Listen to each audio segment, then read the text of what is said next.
Juan-o's world. My baby mama trippin', she been going through my phone. Tired of me cheating, I can't leave these hoes alone. Hella pics, hella tips on my cash app. It's like I never understood 50 Cent. He's always seemed like a victim to me. Like, you got shot 5 times. You got shot 5 times. Well, I don't want to talk to you. I want to talk to the nigga that shot you. This nigga is wild. This nigga say, no wonder you online. What you mean you want to talk to the nigga that shot the nigga? I don't want to talk to you. Who's the nigga that shot you? Don't want to see the nigga that survived the bullets and made it back? You know what I mean? For certain, you know. I don't know. I know. Maybe he's, you put out an album that goes diamond. Yeah, so did Outkast. And they didn't get shot. It's so wild. Now, this started a notorious debate and a lot of questions because 50 Cent is known for giving his opinion on everybody or trolling, a.k.a. hating, whatever you want to call it.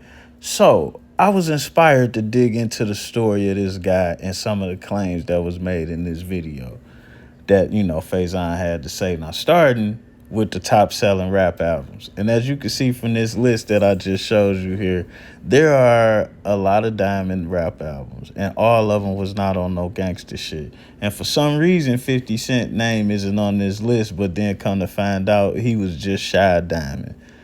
Or maybe they counted actual sales, not promotional copies given away, because that was in a time when a record label would give away thousands of CDs just to boot it selling. So the question stands, who is 50 Cent and what is all this about? This victimhood or this gangster image or all of these different beefs? Or what is the reputation to not back down from and being an antagonist or a bully to everybody? And rightfully so, it's a good question. So I wanted to take this video and this time to investigate these claims and see where it all started. Born on July 6, 1976, you have Curtis Boo Boo Jackson, a.k.a. 50 Cent. Born to a 15-year-old girl who mysteriously died 8 years later from a murder. Man, horrible story. And suspected fire. Well, actually, it was a real fire or something like that inside of her apartment building. Been a whole lot of speculation about what happened, why it happened, who was his real father, who may have did the murder, why was she murdered, so on and so forth. So 50 ended up being raised by his grandparents in Queens, New York. And this had a profound effect on the young man, as I'm sure it would anybody. Now, 50 didn't always go by that name. He was called Boo Boo. And Boo Boo was known around his neighborhood for boxing and whatnot. He was actually in the Golden Glove. I don't know if he won or not, but he participated.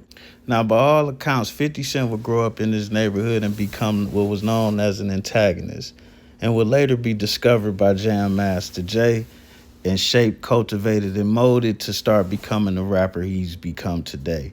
Taught song structure and whatnot, get his first looks, be featured in videos and featured on songs and whatnot, all while doing work with Jam Master Jay.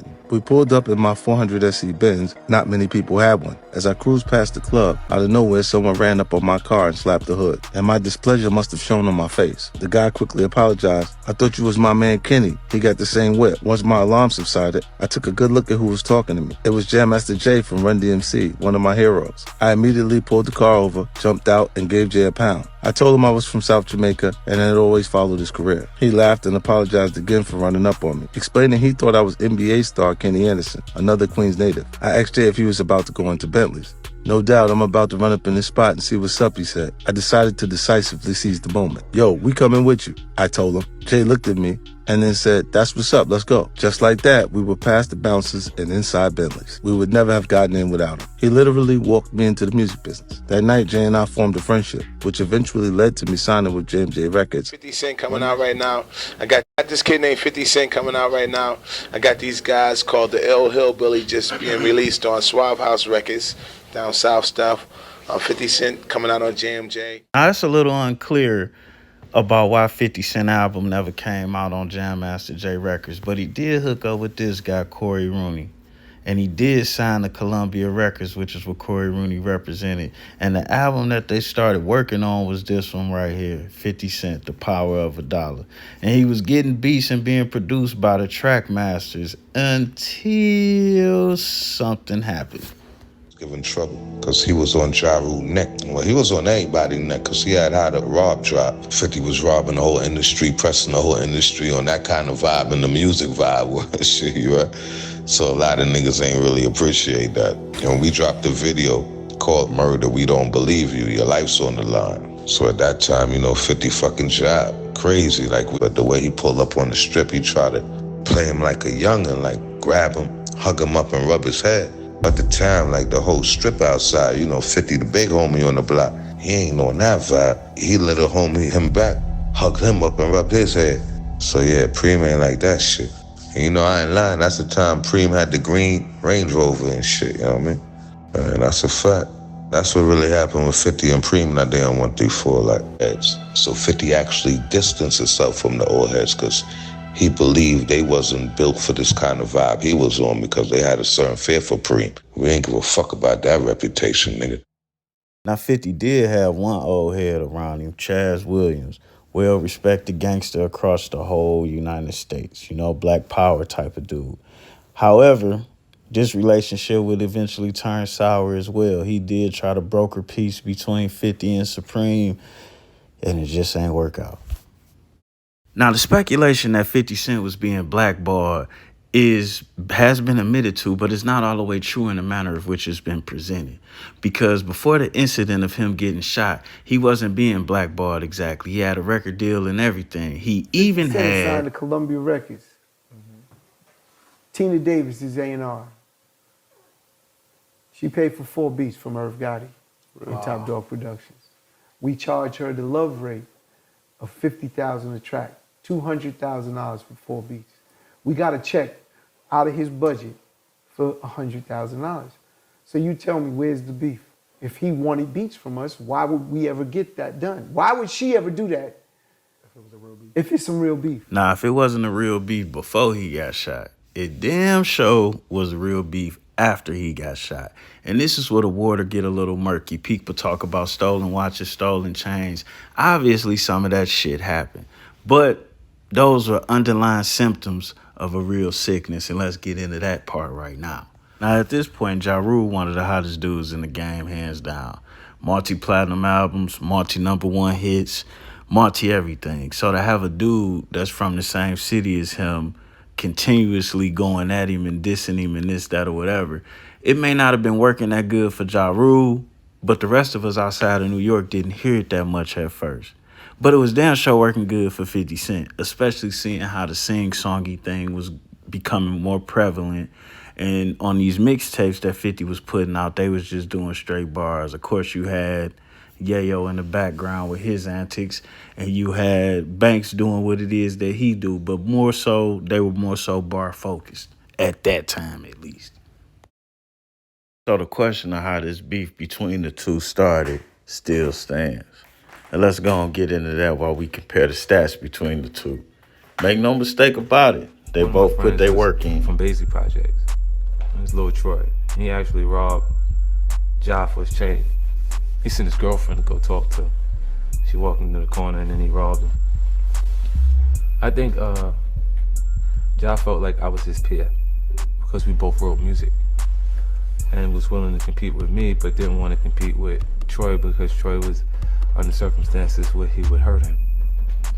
So what's funny is Troy viewed me as we're peer because he know me from before I decided to make music. So he would talk to me and come with a whole different mentality and vibe. While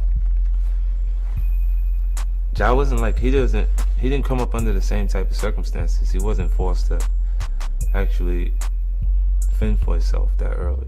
Actually, he was a Jehovah's Witness. She knocked on our door Saturday, tried to sell us watchtowers. But one of my friends. Is that true though? Here's the real of that story. Okay. A dude that I knew, that I fucked with, from Southside, came home from jail. Came on my block one night, seen me on my block one night, came to see me, rolled up on me. He was like, yo, Drew, what up? Whatever. They called me Left back then. He was like, yo, Left, what up? Let me holler at you for a minute. I'm like, yo, Troy, what up, my nigga? Jumps out, car, we go, walk up the block, we kicking it. He pulls out the burner on me. So now I'm shocked. You know what I'm saying? Because I know this, like I know him. I fucks with him. So now I'm shocked. So he goes to the burn on me. He's like, yo, you holding, you strapped? I'm like, nah, I ain't got nothing on me right now. You pat me, whatever. So he's like, yo, you was fucking my girl while I was up north. Now, most men don't want to admit it, but this is why a lot of guys end up dead or injured. Nigga, what you talking about? You know what I'm saying? Like, nah, I wasn't fucking your girl. You know what I'm saying? And if that was your girl and I didn't know that was your girl, that's a different situation. I said, but if I'd have known that's your girl, nigga, me and you cool. Like, I'm not gonna, you know what I'm saying? Like, I'm not a slime ball, nigga. You know what I'm saying? I'm not a creep and shit. That's what that was about. Okay.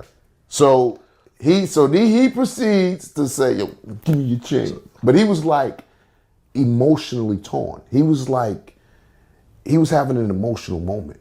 Like had the shaky hand. Like he was in a lover's triangle quarrel type situation. Like he was emotional. You know what I'm saying? It had nothing to do with music, hip hop, rap, none of that.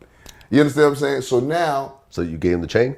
Of course. I said, yeah. There's a gun in your face? They got a gun on you, nigga. The nigga with the gun, you know what I'm saying? It's the winner, nigga. Yeah. Hands down. The guy with the gun won. You know what I'm saying? All right, yeah. You got the gun, all right, yeah, nigga. Take that, hold on to that, nigga. Okay. Not a problem. You know what I'm saying? All good. So now, he runs off down the block. So now I'm like, so what was that just about? Was that about the bitch or was that about the chain? You know what I'm saying? I'm confused. So before I goes over there, I puts in a call to Black Just and Preem, like, cause that's they little nigga too. Mm-hmm. So I'm like, yo, where's this stupid nigga at? You know what I'm saying? Like, this nigga just came over here and fucking, you know, so this is how this went down. Preem was like, yo, hold on, let me handle this. You know what I'm saying? Nigga, it's not a big deal. This nigga's, you know what I'm saying? He's in his feelings or whatever. Let me handle it, boo whoops. Before you and your little niggas come over here and act crazy. No problem. Mm-hmm. Preem calls me back 15, 20 minutes later. He's like, yeah, I got the nigga. He's over here right now with me. You know what I'm saying? I got your chain. He just came back on the block. I took your chain from him. I got your chain, nigga. Right. And that was that. There was no, why I'm gonna trade you. Like, Preem is the big homie. This nigga's the little nigga on the block. You understand? We all the little homies on the block. There's no watch involved. So anyway. Oh, that's how that situation went. You can take both stories and deduce what really happened from both of the guys, because they both trying to make themselves look better and the other one look bad, but somewhere in the middle is the truth. But then they had another situation. And convoluting these two stories makes it look bad for Ja even worse. I'm just going to go and put that out there. But let's check that out. Ja was standing outside the hotel, and he had like this little Louisville slug in his hand. And, you know, he was standing there with, you know, a lot of Murder Inc. people. You know, so when they said, yo, man, what's up with 50? I said, yo, they supposed to talk. Y'all supposed to talk. You know what I mean? So he said, all right. So when I went back to 50 and Yayo, I said to 50, I said, ain't you supposed to talk to no boy? So he said, yeah. I said, so he was acting like he didn't really want to do it, you know.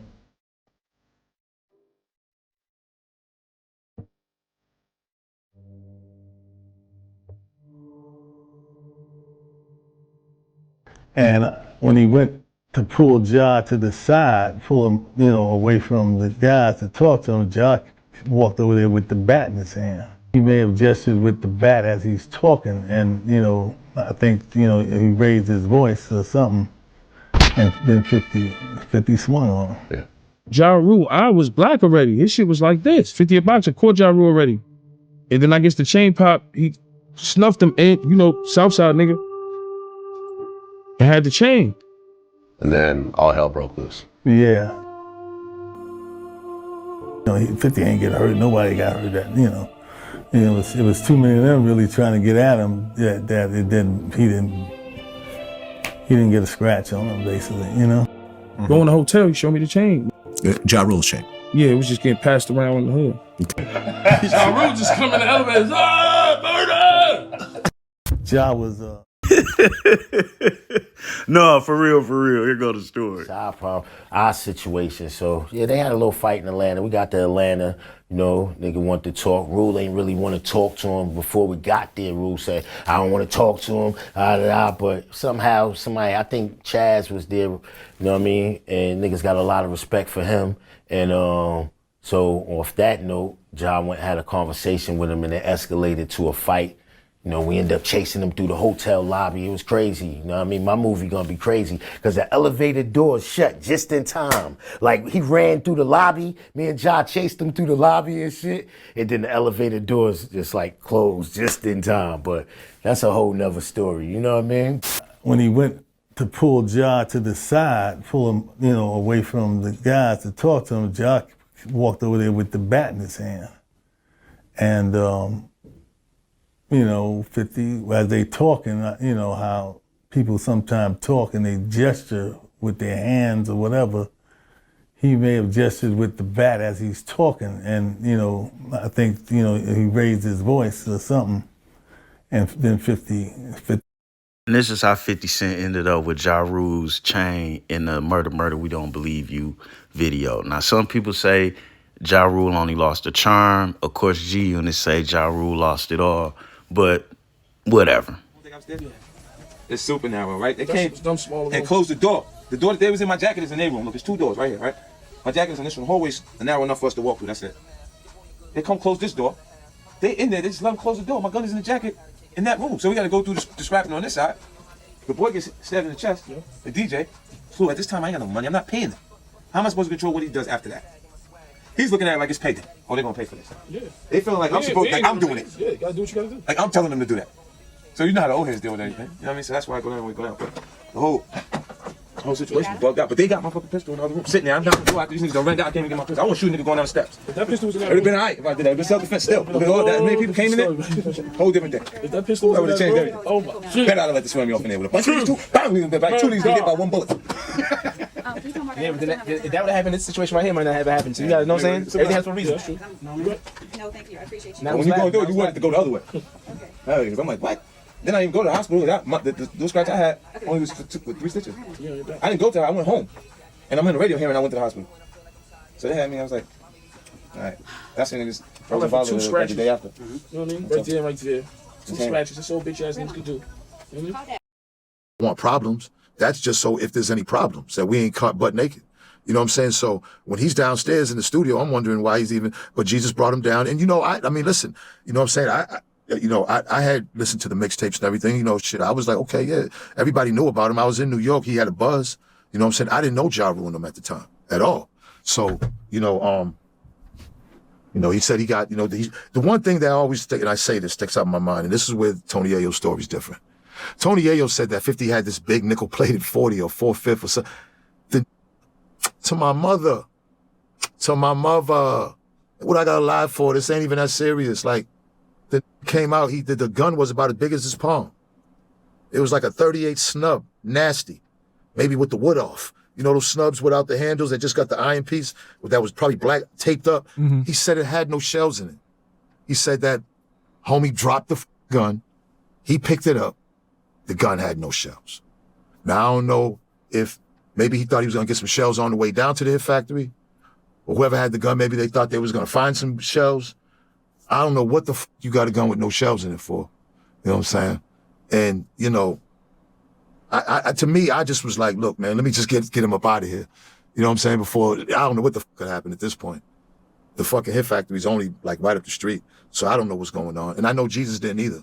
You know what I'm saying? But that's why you don't really get yourself involved with shit. You know, I stay in my lane when it comes to shit like that. You know what I'm saying? But I called him a car service and then, you know, sent him to the hospital. That was it. When you put everything together, it gives you a different view of what really went on. Now, 50 just admitted that he didn't really have any money at this time and he wasn't really paying the people around him. And that's why he couldn't stop the guy from telling on what happened when they got rushed and stabbed in the studio. Now, that stands out to me because you can't go to war without your money, right? You can't. And then that makes me think back to Faison calling him a victim. Going to war with murderers, drug dealers and killers and rappers who have their money right and you don't would kind of make you a victim. Now, everybody has taken losses in this situation. Does taking a loss make you a victim? Not necessarily. How you respond to taking that loss will determine if you are or are not a victim. But I would advise everybody listening to the sound of my voice, if you have a problem with somebody, you should handle it. But you should never antagonize people who's in a better, more solid, more financially stable position than you if you're not ready to take what comes along with that. And what comes along with that is what everything 50 had to deal with. So expecting these guys to understand why somebody in your crew made a police statement in the middle of a beef that you started is not something they're ever going to do. Because this here, if you're the man that you're proclaiming to be, then whether you can afford to pay somebody or not, they should be listening and doing what you're saying. But that's not what we have here. That's not what we have here so far at all. So let's continue. Was giving trouble because he was on Ja Rule neck. Well, he was on everybody's neck because he had how the rob drop. 50 was robbing the whole industry, pressing the whole industry on that kind of vibe and the music vibe. That's what really happened with 50 and Preem that day on 134. Like, Preem came to talk to the nigga, but the way he approached the nigga, like he was big homie type shit on some playful type vibe. Now, I know disrespectful type vibe, but 50 wasn't on that playtime or none of that type of time. So he shrugged him off and, you know, did the same thing he did to him. Rubbed his head, nigga, what's happening, nigga? We outside. You ain't see all my young niggas out here? Yeah. My generation wasn't a rude boy like the younger generation wasn't scared of Preem. Remember, they 20 years older than us. We don't give a fuck what they did in the 80s. I was born in the 80s, so. But my older heads from my hood did have a fear of Preem. If you notice, when 50 started G-Unit, you notice it was only young boys around us. It wasn't none of the old heads. So 50 actually distanced himself from the old heads because he believed they wasn't built for this kind of vibe he was on because they had a certain fear for Preem. We ain't give a fuck about that reputation, nigga. And what do you think Supreme's response to this whole situation was? What do you think he did next? Right behind me is my grandmother's home. I came out like 12 o'clock in the afternoon, May 24th. She was bent over, actually planting flowers in the garden, and I walked over here to sit in the actual vehicle that my friend was waiting for me in, and the car pulled up on the side of us. The guy got out the passenger seat of that car, came around behind it, and shot through the actual car. Like, that experience is something that was unfortunate that I had to, because I forget, why did the guy shoot you 9 times? Was it drugs or something? It was paid to do it. He was paid to do it? Yeah. Who would want to shoot you? Why were you targeted? You're such a good guy. It's my past. It was a drug thing? No, like a just business thing? It's karma. Homo shot me 3 weeks later, he got shot down. Whoa, wait. That's Homo and Boo Boo, a.k.a. a young 50. So 50's in front of his grandmother's house, and Supreme is around, as well as 2 other guys. Yeah, they staked the place out. Yeah.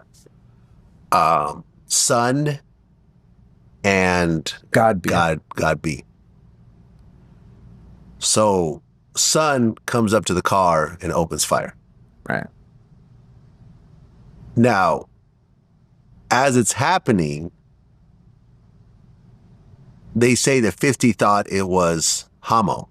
Right. Homo was Mike Tyson's guy. Yeah, Darryl Baum. Yeah. Yeah. It was Tyson's bodyguard at one point, right? Yeah. Well, bodyguard, friend, whatever. Yeah. Street, real tough guy, but not a killer. You know, not a shooter. Okay. Why do you think 50 Cent thought it was Homo? I think he said to the guy next to him, that looked like Homo.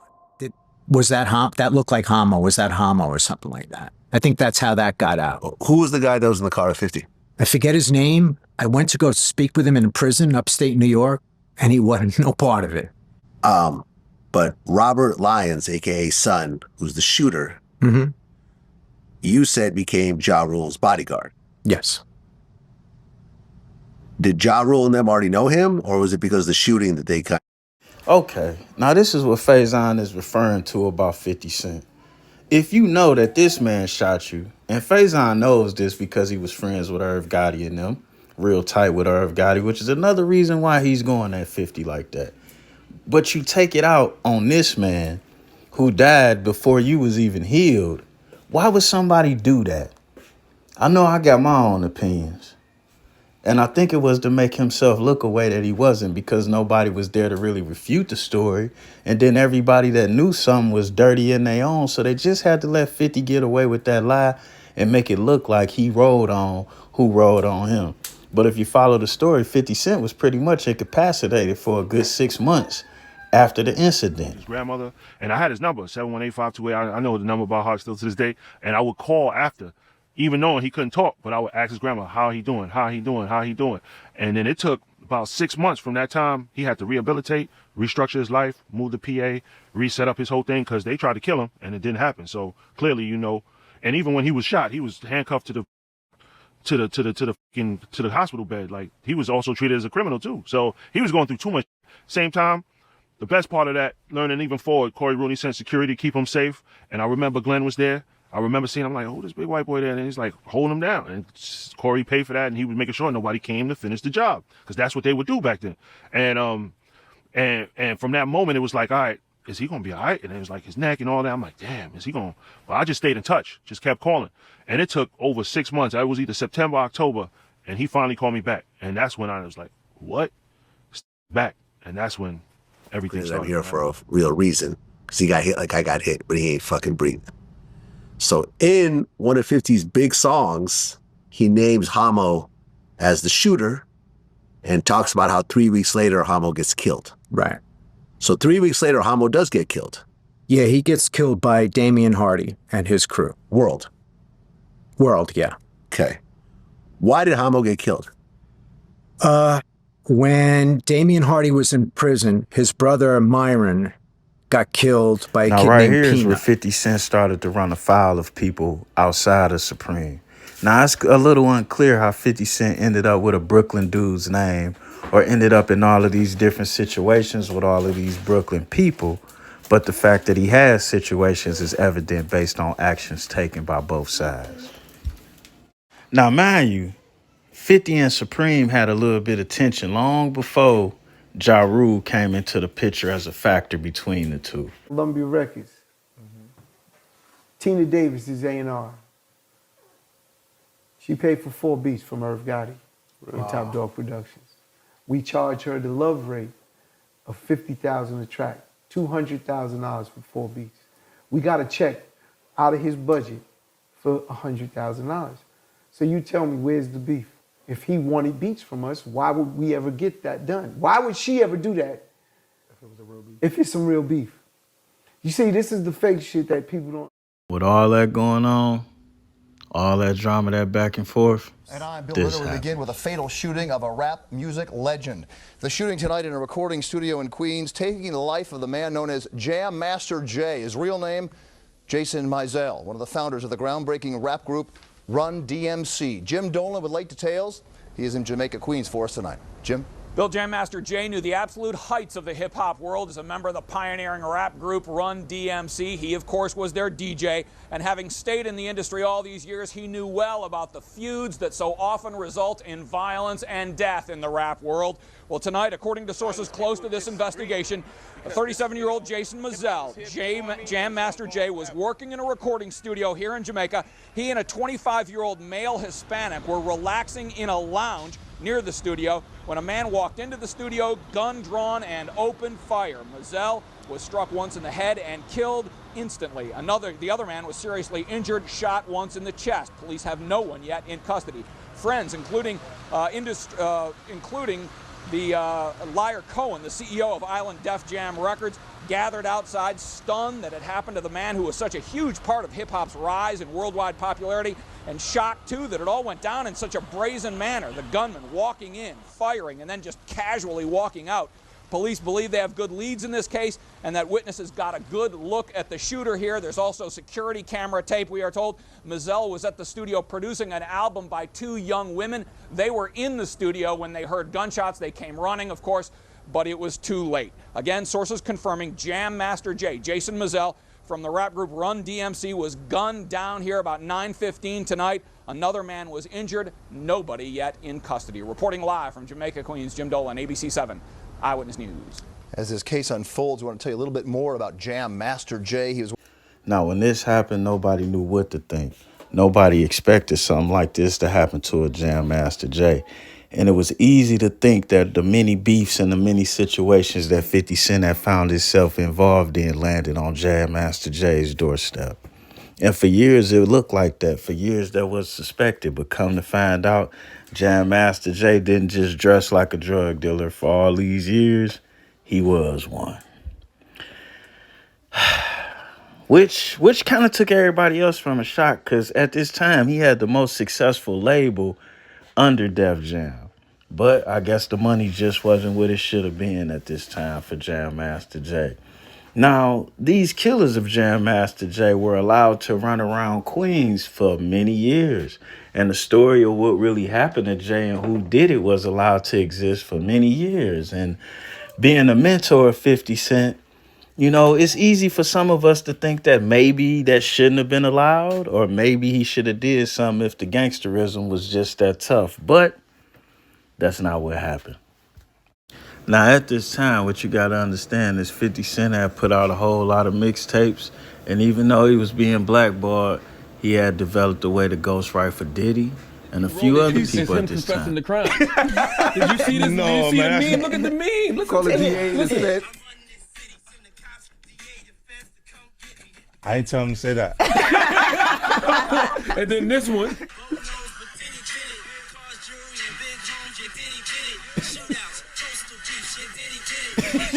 Jay helped me with that. Jay helped me with that. Jay helped me with that. Jay did that part right there when he said, Cut it out, Phil. shootouts, coast to beat. I wasn't around for that. I was like East Coast, West Coast. That was, and then Keefe D comes out and says, you know, I'm not involved in this stuff. You wrote those verses for real though? Yeah, we collaborated, me and Jay on that. We collaborated. Cause what's the name, that part, Six songs on that album, right? Yeah. Well, everybody knows that. Yeah, and I did on what's the name? I did Paradise for LL with Amy. Oh wow! Okay. Marie. Yeah, I wrote that, and then Charmaine did the reference vocals, and then from Tone and Poke, because it was a familiar loop, they needed to have the chorus on that. So you know, our track masters used to do all of the joints over. A few other pieces I did. As Jam Master Jay was dying, 50 had offers from Bad Boy. 50 had offers from Sony Music. He had offers from a lot of places, but the place that he picked was Aftermath Shady. And that wasn't just an easy deal because Dr. Dre didn't want him, but Eminem did. And in the middle of all this beef, after Jam Master Jay got killed, that's where he ended up. Now, what you gotta understand about Interscope Records is that's the house that Tupac built. Interscope Records was ran by Jimmy Iovine, one of the best record executives in the business. Now, Ja Rule, on the other hand, was signed to Def Jam Records, one of the original record companies, led by Leroy Cohen, you understand? Now, Leroy Cohen is a Jewish young man. Jimmy Iovine is a Italian young man. Now, these two gentlemen have CEO beef going back from when they first started. And how they handle their CEO beef is a big representative of both of their cultures. Now, granted, Jimmy Iovine was more so built for rap beef. I mean, you got to remember, they went at Easy trying to destroy Ruthless Records. Easy came back at them. You got Suge Knight running the show telling you how the streets go. So Interscope had an infrastructure for rap beef. They basically wrote the blueprint. You know what I'm saying? Leroy Cohen, he didn't know what he was in for with this one. Not at all. The atomic bomb that no one was ready for. And this record shot up the charts. I'm not even going to make no mistake about it. It shot way up the charts. And it did it off of Ja Rule's back. Not to say that the songs wasn't good, because they was. But let's be clear. 50 is not one of the better rappers in rap. He's not even close. But this album was said to be one of the best rap albums made. And they sold enough records to stand on that one. That's for sure. Now, with all this going on and all these comparisons, most of us thought that Ja Rule just dropped out the fight. But that wasn't true. Ja Rule had a whole nother situation going on, seeing how some of the connections of his record label and being tied to people like Preem, Murder Inc. was under investigation. Not only was they under investigation, but Def Jam was cutting their funding. So we didn't hear much from Ja. But it did seem weird that Ja did a lot of singing and harmonizing on his hooks, and then 50 came in with the same thing. But we didn't hear much from Ja at this time. So it got shaky. Now at this time, 50 was catching a lot of heat in his home state. A whole lot of heat. And he was being accused of separating the radio station. He was being accused of killing New York hip-hop. And they kind of had a point, because you had to pick a side when 50 Cent hit the scene. And that wasn't really cool for business. But then, all of a sudden, this happens.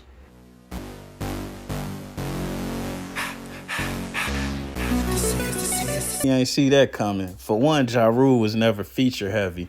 And for two, he thought he annihilated him. But Ja got the locks, were really Jadakiss. And Fat Joe on this song brought the whole city together. Damn near everybody was in the video. They showed everywhere. And what was 50's response? To try to annihilate everybody that was on this song. Which is actually hilarious. Very hilarious. Because Jadakiss killed him. Jadakiss killed him. And then Styles P turned around and came back with one of the hottest songs of that year with the I Get High. You know what I'm saying? And I'm not going to take any sides in this, but it proves to be pretty clear that 50 didn't want to see Fat Joe in the streets at all, which is even more appalling, but let's continue. When G Unit was fully active and, Yes. and, you know, at their height, Uh-huh. who was the entourage that you guys, you know, ran into who was the most, like, militant? Like, what other hip-hop crew had the most militant entourage? I don't mean that you guys got in beef into, but when you see them, it's like, oh, okay, I these would guys. I would say Fat Joe on them. Yeah. Yeah, I would agree. I would go with Fat Joe. Pistol You couldn't even Pete. walk up to Fat Joe back in the day. Yeah, I would say Yeah. Fat Joe on them. Most militant. Told you, I seen Pistol Pete, two little Spanish motherfuckers. Shh. So we gotta be ready, gotta keep something, cause you know. Yeah. Pistol Pete. Now I gotta stop it right here. This is why people call 50 Cent racist. When you going at it with all of these different crews and you got black men exchanging bullets with other black men getting into fights, but the only person you afraid of or you worried about is the Spanish dude who ain't touched you at all. That's a problem. To me, that kind of null and voids your toughness when you willing to go at other black people, but you cur out when another race gets involved. But that's just my own opinion. Let's get back to the unbiased video. So in true 50 Cent fashion, if you can't beat him, pick somebody else to pick on. And who he picked? Cameron. Now, Cameron been around longer than 50, but he was having his second win. His crew was coming up. Dipset, they was taking over. This is where artists go after the majors won't invest in them anymore. All right, let me explain something to you. I got 3 different distributions. I got Def Jam, which is a major. When I got Warner Brothers, which is a major. Yeah, and the reason why, look, let me tell you. No. Cam, for one second. Wait, Cam, let's hear. Cam, hold up, Cam, because you. 3 different. We're not talking about your money, Cam. Listen to this. Check this out. Look, if you got, when you was on Def Jam, We gotta let each side say. all right, what check they're this out, Cam. I'm listening. Let him rock for a second. A huge portion of your success. How much Lloyd Banks sold? Well, Lloyd Banks is at 300,000. And he's on Amazing. Jim is at 300,000. Right. And that's great for Jimmy, but Jimmy's not. Listen, look. And this is 50 taking another L. Well, kinda. Because if Cam able to produce albums for less money and sell the same amount of records that you do on a major label and get more of a percentage of the profit, then that is a good deal. That is a good deal. And if Koch Records was a bad place, why would you let P go over there and do a deal with them? But that's neither here nor there. Because 50 next move is one I may not have liked, but I damn sure respected it. You got back here. Oh, man. Hey, what you know? What you know? What's hoodie? It's your man Jim Jones right here. Bought you the biggest record of last year, right? Oh yeah, we had a nice time last year. What we call I that was one? balling, we still balling. What's poppin', big baby? Now, your boy 50 got some moves. I can't hate that. And if you can't beat him, find somebody else to pick on. Can't find nobody else to pick on, try and destroy their team. Oh, yeah. And this one worked. This one really did work. And this move right here ended Dipset as we knew it. Like, pretty much completely. Looking back over the years, they was done after this move. But 50 wasn't done yet. He wasn't done yet at all. Curtis, I was asked to dinner one day by Curtis. And unfortunately, I had a boyfriend at the time, and I couldn't go. And that might have been the most expensive dinner Lil' Kim ever skipped, because that missed meal turned into one of the pettiest feuds in hip-hop. Back in the day, Lil' Kim was everywhere. Brooklyn-born, Biggie's protege and lover, the self-crowned queen of rap. 3 straight platinum albums, a #1 with Lady Marmalade, and a reputation for owning every room she walked into. Then in April 2003, she dropped Magic Stick with 50 Cent, and the record was an instant smash. #2 on Billboard, certified platinum. But for some reason, there was no music video. The song was huge. It was one of Kim's biggest songs in quite a while. 50 didn't want to do the music video. Kim believed it was because she turned him down for that dinner. I think he let his emotions come in between the business side of it, especially because, I didn't do what he wanted me to do. Kim's boyfriend at the time was Damian World Hardy, a feared Brooklyn figure with real street ties. And when 50 started making jokes about Kim, things got dangerous fast. G-Unit went on Funk Flex and did a freestyle. And 50 just went in. I wrote Magic Stick. Yeah. I gave Kim a hit. Yeah. Then I do the video, she threw a little fit. Got emotional and Now this I don't get. Why would I care about your emotions? You're not my.